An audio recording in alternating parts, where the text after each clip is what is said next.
Galera, vamos começar o nosso plantão aqui hoje falando sobre matrizes culturais do Brasil, formação do povo brasileiro. Pergunta que vocês podem me fazer agora. Peraí, a gente já não viu isso esse ano? Já, em sociologia. Só que a abordagem aqui vai ser um pouco diferente, tá bom, galera? Até para a gente poder otimizar o nosso tempo e aproveitar para avançar em outros temas. Lembrando que eu postei para vocês já as aulas do Centro de Mídias dessas 2 primeiras semanas do terceiro bimestre. Tá bem bacana, viu? Tá bem legal o trabalho, né? A forma que a aula foi organizada para poder tratar desse assunto. Eu até peguei muitas informações que foram utilizadas lá e trouxe para cá, tá bom? Mas vejam depois que alguns pontos que eles aprofundaram lá eu não vou aprofundar aqui. Bom, quando a gente fala sobre a formação do povo brasileiro, no início do ano eu usei basicamente esse mesmo slide com vocês para tratar ali em sociologia, né? A ideia de pensar o que é o povo brasileiro. A gente tem essa obra da Tarsila do Amaral que mostra um pouco essa ideia, né? O que é esse povo brasileiro? Lembrando que quando houve o pensamento de formar a ideia de um povo brasileiro, nós éramos um país, e ainda somos, de certa maneira, um país jovem, né? Nós aí surgimos a primeira metade do século XIX, comparado aí com outras nações, né? Então, nós somos um país, de certa maneira, jovem, pensando até na formação da ideia de um povo, né? Tem os estados modernos, mas tem civilizações muito mais antigas aí, quando comparado à ideia de formação de um país propriamente dito, né? A gente tem como base de entendimento, de compreensão, analisar a população brasileira a partir das 3 etnias, né? O índio, que aqui estava, ou nativo, né, que seria outro termo correto também para essa ideia, o negro, que foi trazido da África, né, para o trabalho compulsório, forçado, o trabalho escravo, e o branco, colonizador, mas também o imigrante. Aí a gente também tem outras composições, né, também do ponto de vista multiétnico, da entrada de imigrantes no Brasil ao longo aí dos anos, tá bom? Galera, quando a gente vai verificar o IBGE, né, o Instituto Brasileiro de Geografia e Estatística, que foi criado lá no governo do Getúlio Vargas, na década de 1930, o IBGE, ele realiza a cada 10 anos um censo demográfico. Né? Esse censo, galera, era para ser realizado esse ano, só que ele foi cancelado em função da pandemia. Foi adiado para o ano que vem, esse censo, mas parece que talvez tenha um novo adiamento,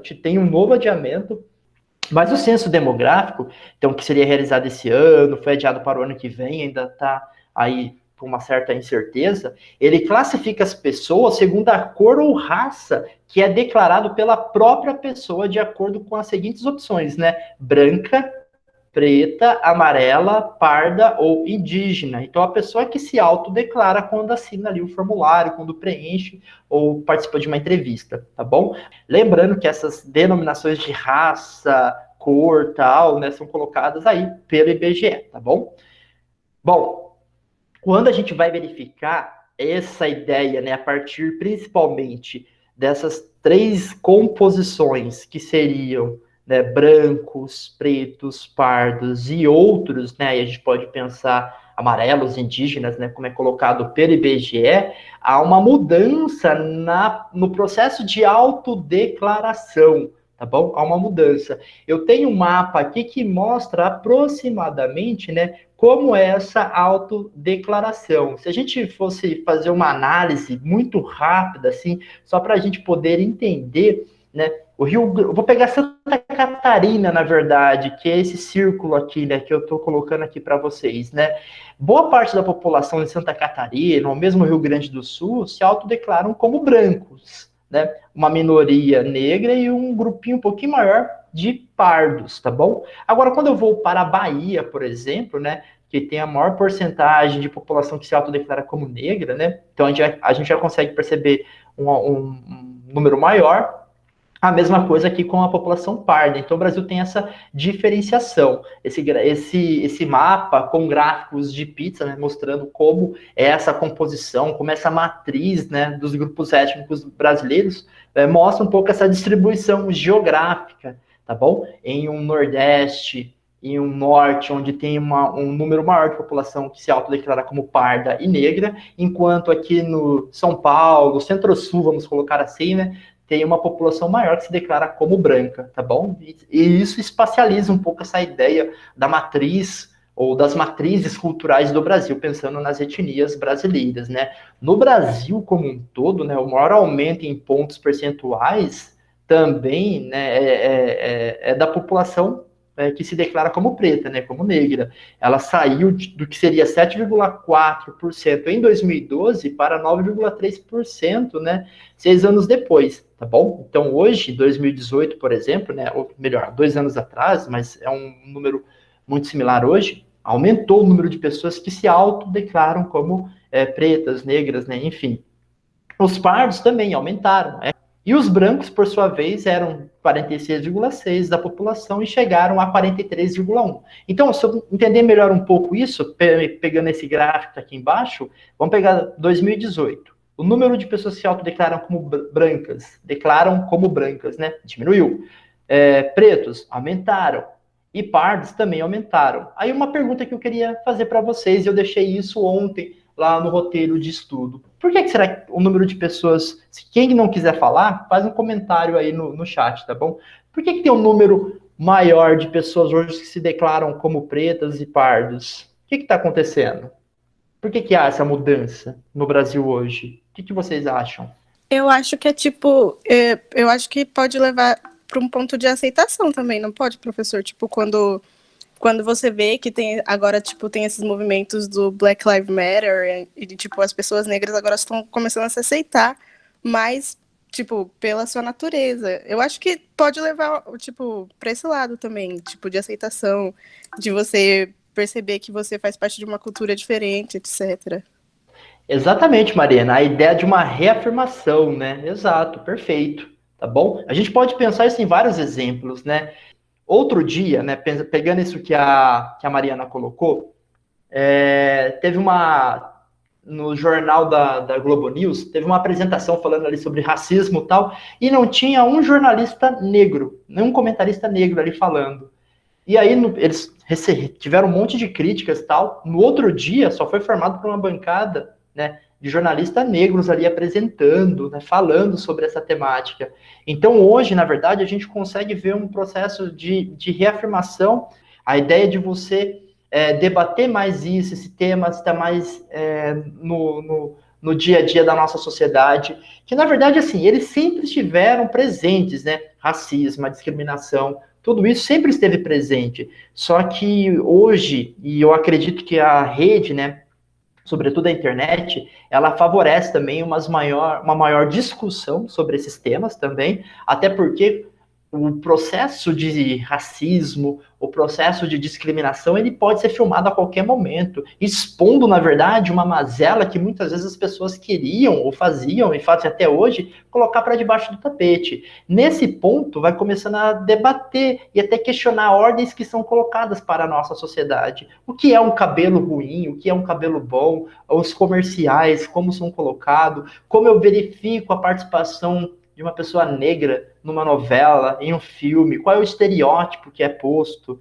né? Então, tudo isso consegue, nos últimos anos, né, vem sendo trabalhado, vem sendo colocado, e há nesse bojo, né, nesse processo, uma maior aceitação de fato, né? Uma maior aceitação, mas eu diria, as pessoas sempre se aceitaram, né, mas é uma maior ressignificação, né? Uma ideia de ressignificar as coisas, né? A gente parte muito a partir de um prisma do branco, e a gente começa a entender, opa, peraí, esse prisma não é único, tem outros, né? Tem outras formas de se compreender, né? A partir de outras leituras da sociedade, tá bom? Então esse é um ponto importante. Muito bem, Mariana. Quando eu falo da população indígena no Brasil, né? Desde 1500 até 1970, a população indígena brasileira, ela passou por um processo de extermínio, vamos colocar assim. Quais são esses fatores, galera, que propiciaram essa diminuição significativa da população indígena no nosso território, né? A escravidão, as doenças, o genocídio, né? O que nós chamamos também de etnocídios, né? Exterminar grupos étnicos. Então a gente vai verificar que o número era aproximadamente, né? Isso é uma contagem, né? Não é exato. Era alguma coisa em torno aí de 2, 3 milhões de grupos indígenas, né? De populações indígenas que diminuíram bastante, né? Aí, se a gente pegar aqui até o início, ou melhor, até meados do século XX, tá bom? E nos últimos anos, né, a partir dos anos 2000, a gente começa a verificar aqui um aumento da população indígena. Pô, aqui a gente consegue verificar novamente um aumento da população indígena, tanto no litoral quanto no interior do Brasil. Por que esse aumento, galera? A mesma ideia que a gente pode pensar, por exemplo, quando nós falamos sobre a população negra, né? De um processo de reafirmação, de valorização de uma identidade de um determinado povo, de, né, manter as crenças, manter os hábitos, preservar ali uma determinada cultura que muitas vezes foi inundada, ou melhor, foi sobreposta, né, pela a ideia da cultura do branco, tá bom? Então esse é um ponto importante de se pensar, de se refletir também. O desaparecimento dos povos indígenas, né, passou por muito tempo ser visto aí como algo que não tinha nada para fazer, algo inevitável, né? A gente só podia lamentar, onde na verdade a gente poderia ter aí instrumentos que na verdade garantissem a manutenção de culturas diferentes, né? E esse quadro muda nas últimas décadas, sobretudo a partir da criação da FUNAI, né, que cuida dessas questões relacionadas à preservação da cultura indígena, das terras indígenas, tá bom? O IBGE, ele em 1991, ele incluiu a ideia, né, da pessoa se identificar enquanto indígena no censo demográfico. E o contingente de brasileiros que se considerava indígena cresceu aí 150% na década de 1990. Isso mostra que quando traz à tona algo, ó, eu coloco ali uma pergunta, né? Por exemplo, como você se identifica? E a pessoa vê a opção indígena, né, que antes estava escanteado, a pessoa começa, peraí, eu tenho uma identidade, né? Então a pessoa passa a se reafirmar ainda mais. E o ritmo de crescimento foi quase 6 vezes maior que o da população de maneira geral. Ou seja, a população indígena ela é muito pequena no Brasil, assim, comparado ao que foi. Mas ainda assim há um crescimento na reafirmação, há um crescimento no número de populações indígenas. Daí a importância, né, nesse período que a gente está vivendo, de preservar e de manter esses grupos ainda em isolamento, né, longe de ameaças, como é o caso aí dessa pandemia, né? Tem várias reservas indígenas que estão muito preocupadas com o avanço do coronavírus, atingindo aí grupos indígenas, né? Porque essa população seria muito mais vulnerável aí à pandemia, né, do coronavírus. Aqui tem um dado aqui do censo, né, que mostra aproximadamente a população indígena, né, em terras indígenas e fora de terras indígenas. Nós temos aí aproximadamente quase 1 milhão, né, de populações para o censo de 2010. Esse número aumentou, ele está desatualizado. A gente vai verificar que grande parte, né, estão em terras indígenas, né, principalmente em áreas rurais, mas tem ainda um grupo grande que está fora de terras indígenas, né, que vivem em cidades, por exemplo. Em áreas rurais diminuiu, porque áreas rurais, muitas vezes ali, a gente está falando de propriedades e tal, né? Então, é muito comum você ver fazendeiros querendo expulsar grupos indígenas de suas terras, né? Ou avançando suas propriedades sobre reservas, né, das populações indígenas. Esse mapa que está aparecendo aí para vocês, ele está colocando os parques e terras indígenas no nosso território. Obviamente, a gente vai verificar que as maiores porções de terras, né, parques direcionado aí à preservação das etnias, dos grupos indígenas no Brasil, estão aqui, né, nos estados da região norte, na floresta amazônica, tá bom? Então a gente consegue perceber isso, as grandes áreas, né, as terras, em função até de uma maior área natural, né, que está sofrendo uma grande ameaça agora em função do desmatamento, queimadas, né, para a introdução de atividades agrícolas e mineradoras. A gente consegue perceber aqui também no Centro-Sul uma presença muito forte, mas a gente verifica que isso não é uma exclusividade só dessa região, né? Em São Paulo, aqui próximo, a gente tem, por exemplo, reservas indígenas, né, na nossa Mata Atlântica, próprio Nordeste também, mas esse mapa mostra bem essa distribuição. A gente vai entender que é maior, ou melhor, a gente vai compreender, né, que são maiores as concentrações de parques e terras indígenas na região norte do Brasil, em função até de uma menor densidade demográfica, enquanto aqui, como há uma maior densidade demográfica, uma maior ocupação, a gente consegue perceber que essas reservas, elas acabam sendo menores, na verdade. Bom, pensando sobre terras indígenas, galera, quando a gente fala de direito do povo indígena sobre a propriedade, sobre a terra, deixa eu me corrigir, né? Que falar termo propriedade, a gente até viu uma matéria no início do ano que o termo propriedade para indígena é complicado, né? Quando nós falamos sobre o direito do indígena sobre a terra, isso está na nossa legislação, na Constituição Federal, né? E também em um decreto de 1996. Então está lá que as terras indígenas é algo que deve ser aí garantido pelo Estado. E ele acaba classificando essas modalidades de terras indígenas. Então, nós temos as terras indígenas tradicionalmente ocupadas, que são as terras indígenas que tratam o artigo 231 da Constituição Federal de 1988, que é o direito originário dos povos indígenas, cujo processo de demarcação é disciplinado pelo decreto de 1996. Ou seja, aquele povo tradicional que sempre ocupou aquela área ali, ele tem por direito ter posse daquela região, né?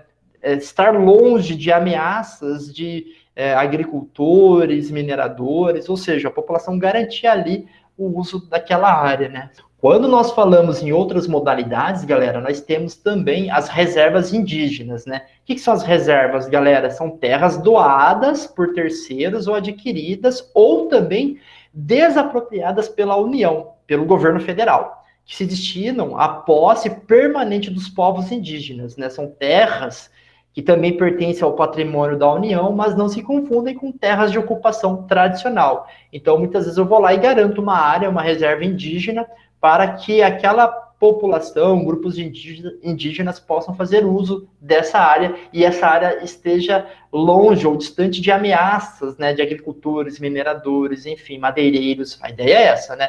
Só que a gente tem alguns problemas, né? Por exemplo, tá vendo esse mapa que eu trouxe aqui para vocês? Aqui é uma reserva, a reserva Raposa do Sol, no estado de Roraima, na região norte. E aqui, galera, nós temos de um lado a Venezuela, do outro a Guiana. Perceba que é uma região que é fronteira, ou seja, a gente tem que ter aqui, ao mesmo tempo, né, uma ocupação para a proteção da fronteira e, ao mesmo tempo, uma preservação de uma reserva para grupos indígenas, que esse conceito de fronteira é muito complicado, na verdade. Então, aqui, a gente tem até um conflito dentro da União, em que grupos ligados, sobretudo, ao Ministério da Defesa, ao Exército, acham que essa expansão dessas reservas não é tão interessante para o Estado Nacional, já que acaba colocando também em perigo a soberania nacional, já que tem que, em primeiro ponto, garantir aí a segurança das fronteiras.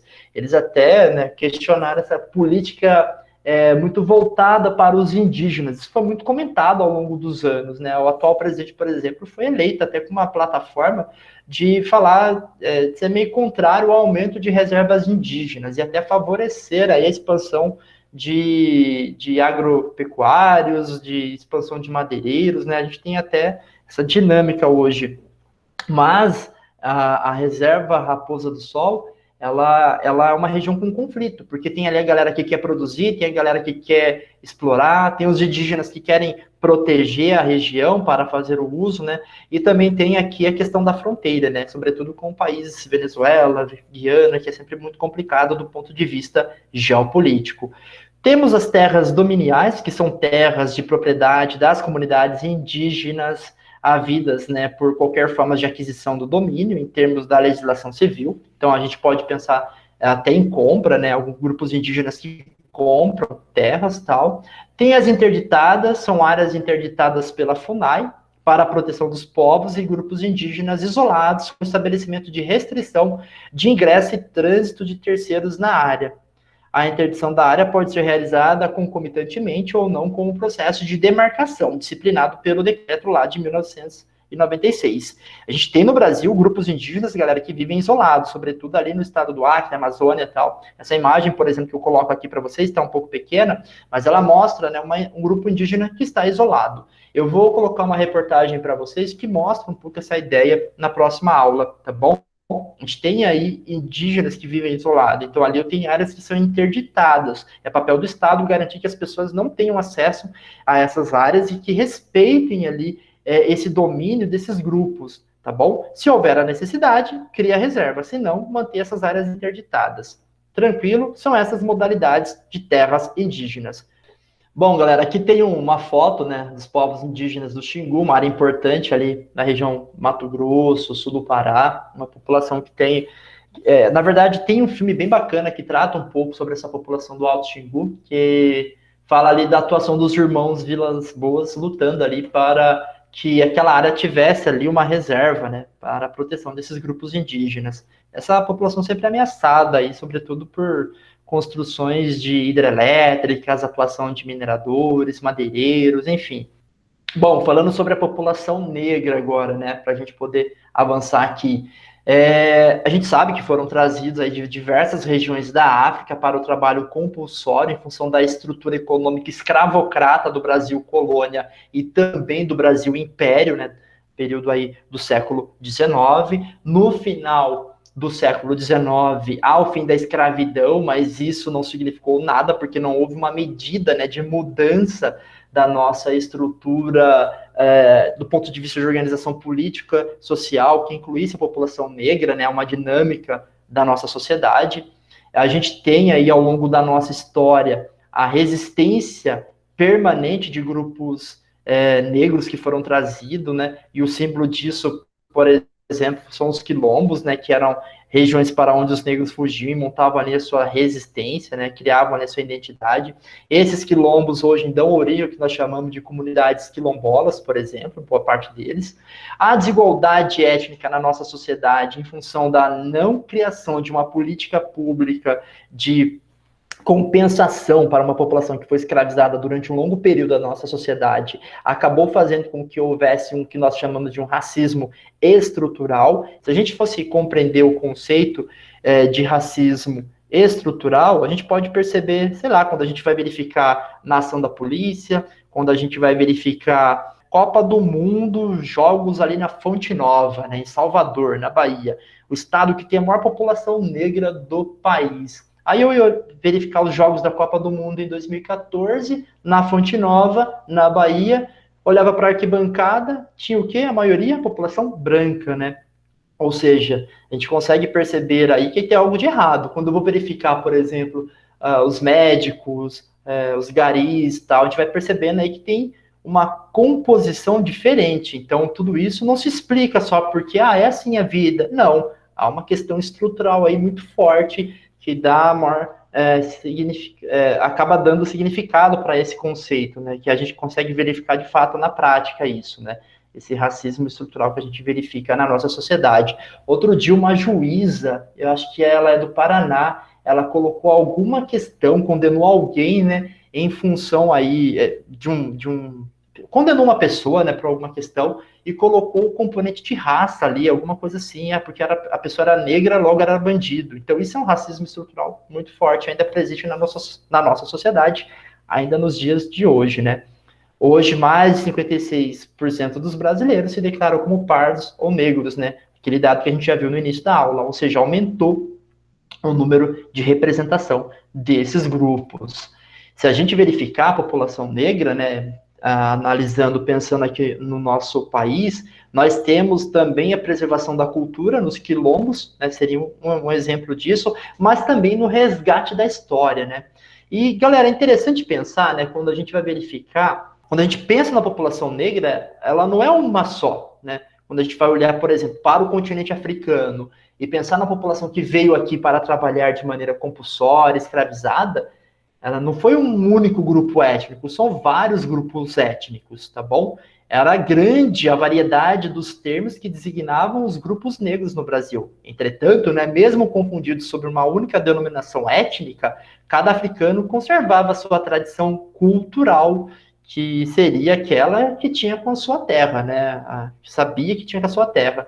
Como declarou, por exemplo, um dos escravizados envolvidos numa rebelião que aconteceu na Bahia no ano de 1835. Essa rebelião é chamada de Revolta dos Malês. Foi uma revolta promovida por negros que foram escravizados, e esses negros, eles tinham como um laço, né, que tinham aí da sua terra, né, essa tradição cultural, o islamismo, e tinham a língua árabe, né, e outras línguas ali africanas, e eles acabaram conseguindo se comunicar, articular e promover aí uma rebelião na Bahia, uma rebelião que mostra também essa resistência, né, tá bom? As denominações étnicas, então, além de não serem as mesmas no Brasil e na África, variavam dentro do próprio país, né? Os nagôs, os jejos, os russás, outros grupos eram identificados como Minas, no Rio de Janeiro, no Rio de Janeiro, Minas Gerais, São Paulo e Rio Grande do Sul. Ou seja, na verdade, eu tenho uma variedade de povos com matrizes culturais diferentes, onde a questão da cor da pele acaba classificando a etnia negra. Mas, na verdade, são vários grupos étnicos, né, dentro de um mesmo continente, que foram trazidos para o Brasil, que foram aqui escravizados. Esse é um ponto importante, de não, né, também tratar isso como algo reducionista, né? Ah, população negra, né? Uma única. Não, na verdade, são vários grupos de várias porções da África. Claro que vinham principalmente daquelas regiões da qual Portugal detinha ali suas colônias na África, né? Sobretudo Angola, Moçambique e tal, principalmente essas regiões, tá bom? Que vieram a ser Angola e Moçambique na atualidade. Quando eu penso aqui na população negra, nós temos algumas comunidades quilombolas, né? Os estados que têm o maior número de comunidades quilombolas é a Bahia e o Maranhão, seguida aí por Pará e Minas Gerais. Mas a gente consegue verificar a presença também aqui na região sudeste, como São Paulo, a constituição dessas comunidades quilombolas. São políticas de reparação, na verdade, né?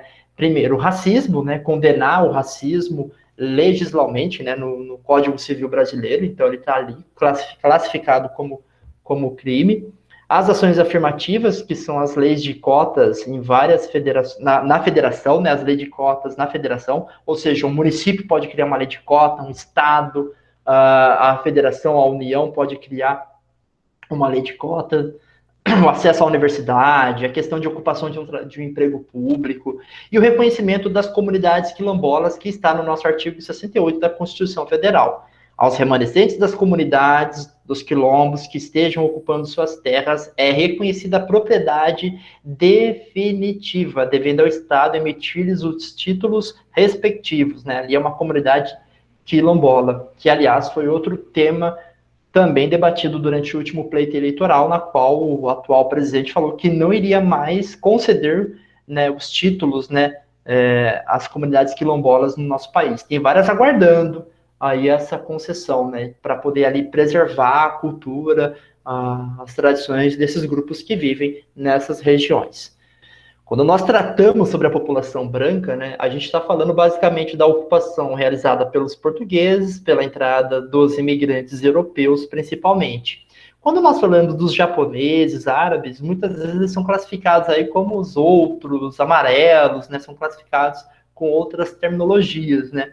Quando a gente pensa na população branca, a gente fala basicamente do colonizador europeu e dos imigrantes europeus, né? A gente está falando basicamente desses, né? Os fatores aí, para além do processo de colonização no nosso território, foi a migração motivada aí por guerras, perseguições e questões econômicas. Os italianos vieram para o Brasil, por exemplo, porque a Itália passava ali no século XIX por turbulências.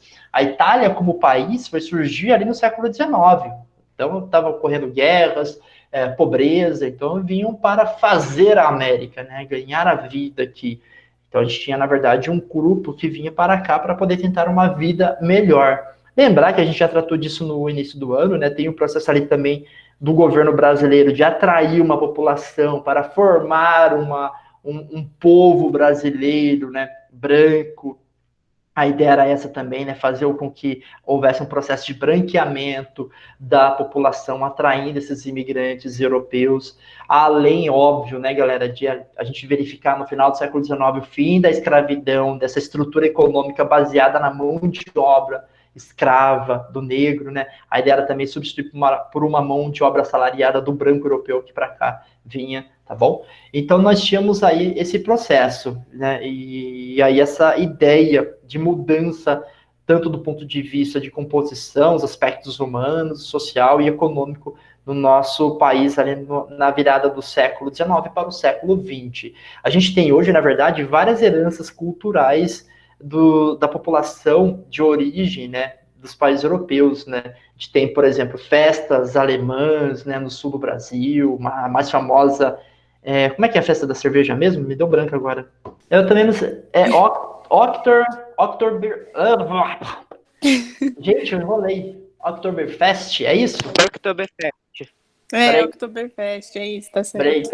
Obrigado. Eu me enrolei agora para falar também. Isso. Né? É um exemplo, né? Essa é uma festa, né? Típica que simboliza um pouco essas heranças culturais. Ou aqui do lado da gente, né? Qual é a herança cultural mais próxima que nós temos aqui de um branco europeu? Vocês sabem? Conseguem lembrar? Próximo a Campinas.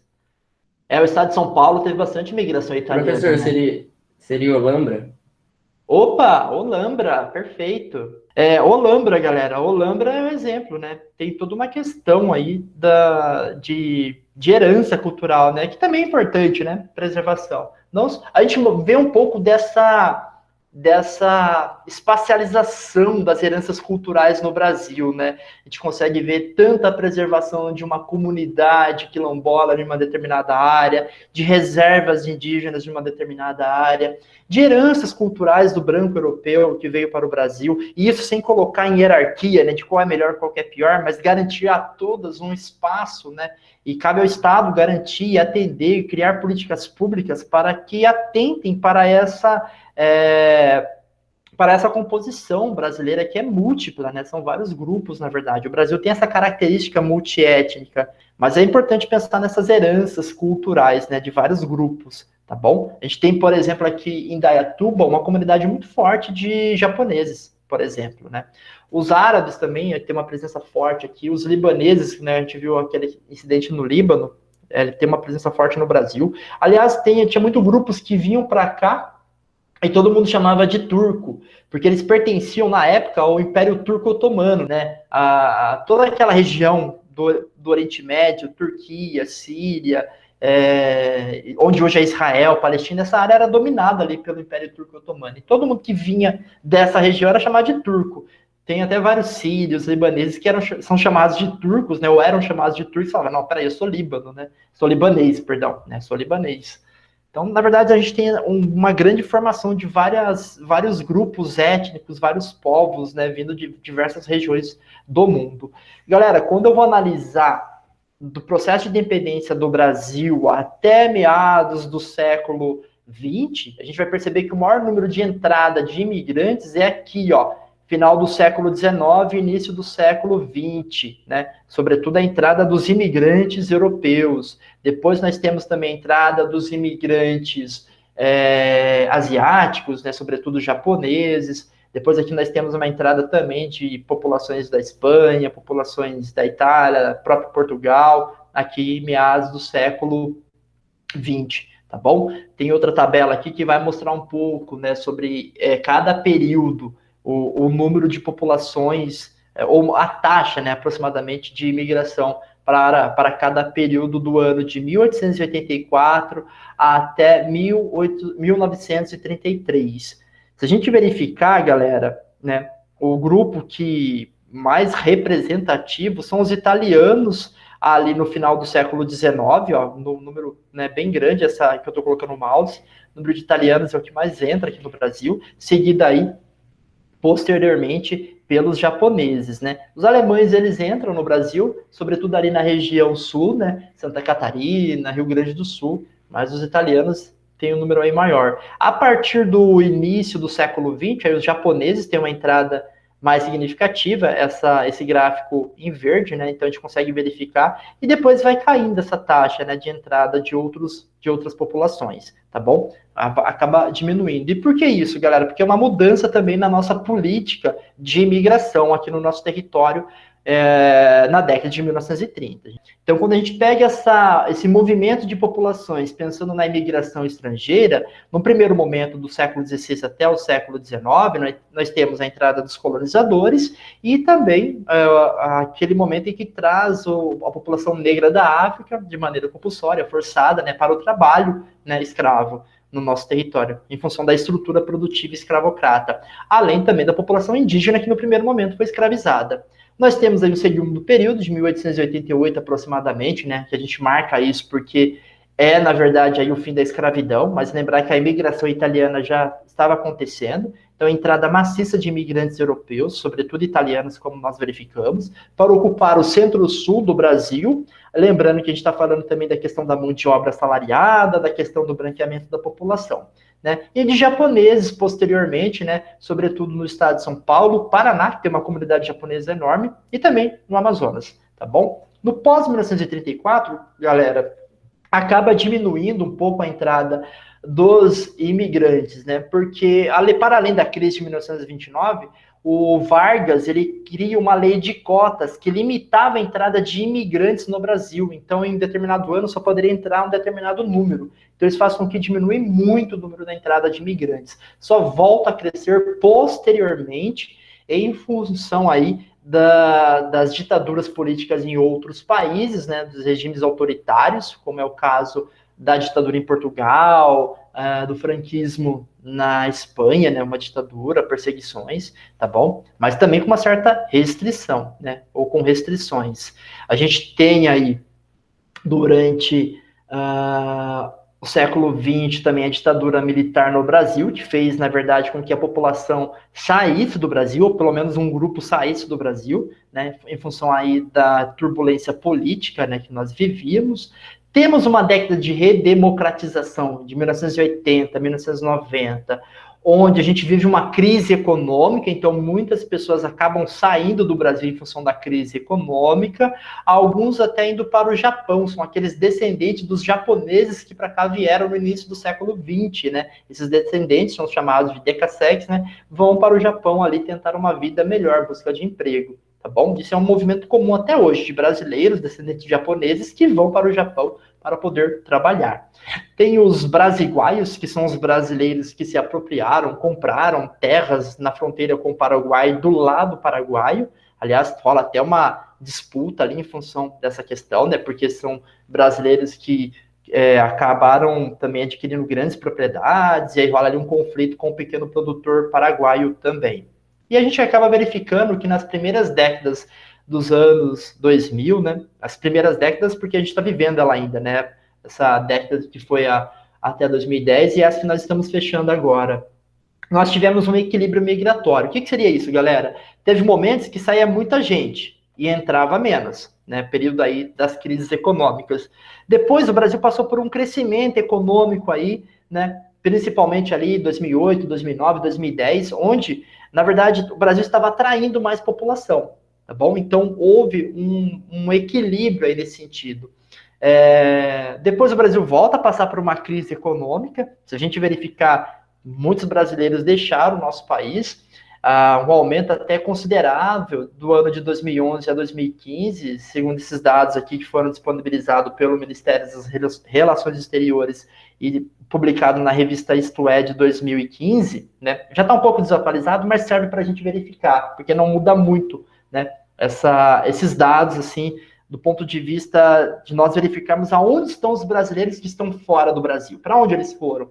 Boa parte está nos Estados Unidos, né, na América do Norte, né, são mais de 1 milhão, outra parte, quase 1 milhão, na Europa, quase 200 mil, aproximadamente 200 mil na Ásia, uma porção no Oriente Médio e outra na Oceania, né, Austrália, Nova Zelândia. Então a gente tem aqui, na verdade, um contingente de brasileiros bem significativo que vivem fora do nosso país, tá bom? E se a gente pensar aqui hoje, né? Hoje a gente verifica o quê, galera? A entrada de latino-americanos, bolivianos, peruanos, haitianos, venezuelanos, né? No nosso território. A gente acaba verificando que hoje o Brasil também, né, passou a ser um centro de atração, desde o período que o Brasil passou por um crescimento econômico, ali no 2008, 2010, né, nesse período aí que o Brasil teve um crescimento econômico significativo e passa a atrair uma população latino-americana para o seu território, né, para o nosso território, perdão, e isso faz com que o nosso país seja um polo importante. Nos últimos anos, a gente tem uma saída de brasileiros, né, também não é todo brasileiro que consegue sair, a gente sabe disso, nos últimos anos a gente consegue verificar uma saída de brasileiros, mas a gente percebe, na verdade, né, é que há uma entrada significativa. A gente vai lembrar aqui dos haitianos, né, que vieram tentar uma melhor qualidade de vida no nosso país, a própria Venezuela, que vem passando por uma crise política social há anos, né, e aí a gente verifica aí problemas ali na fronteira, da população atravessando, exigindo aí, ou pedindo um título de refugiado. Bom, então a gente acaba verificando todas essas questões ainda latentes, né, quando a gente pensa na formação do povo brasileiro, que é um processo que ainda não terminou, porque se a gente for formado por outros grupos, né, por aquele sintetizando ou simplificando, se a gente for formado pelo negro, pelo branco europeu, colonizador ou imigrante, pelos grupos indígenas, se a gente for formado por essas três matrizes, a gente vai perceber que não são as únicas, que depois vieram japoneses, árabes, né? Hoje a gente tem entrada de latino-americanos, então a gente verifica que é um processo dinâmico dessa formação do que nós chamamos aí de povo brasileiro, da população brasileira. E é importante perceber quais são os pontos geográficos, históricos, políticos, né, que estão interligados com essas questões, né? Por isso que a gente acabou até trazendo umas referências geográficas, de espacializar, de compreender isso mesmo. E só para reflexão de vocês, né? Eu sempre uso essa imagem porque eu acho que ela diz muito sobre essa formação do povo brasileiro, que ela não é tranquila, fazendo um paralelo ali com sociologia, né? Uma greve de garis no Rio de Janeiro. A gente olha a foto, a maior parte da população, ou, né, quase 100%, a gente consegue ver aí formado por negros. A gente vê uma greve de médicos protestando quando o governo adotou aquele programa chamado de Mais Médicos, que traziam médicos de outros países, sobretudo de Cuba, né, protestando aí contra isso, a maior parte dos médicos formados de brancos. Isso diz muito sobre o nosso racismo estrutural. Fecho aí essa aula com essa reflexão. Tá bom, galera? Beleza? Eu vou deixar essa tabela na apresentação de vocês. Eu queria que vocês dessem uma olhada, que será importante para nós estudarmos nas próximas aulas de geografia. Esses conceitos vocês têm que se apropriar para poder compreender quando nós formos trabalhar aí população no Brasil. É isso, meu povo. Eu vou parar por aqui, senão vai ficar gigantesca essa aula. Já ficou, né, na verdade. Agora que eu vi. Acabou, gente.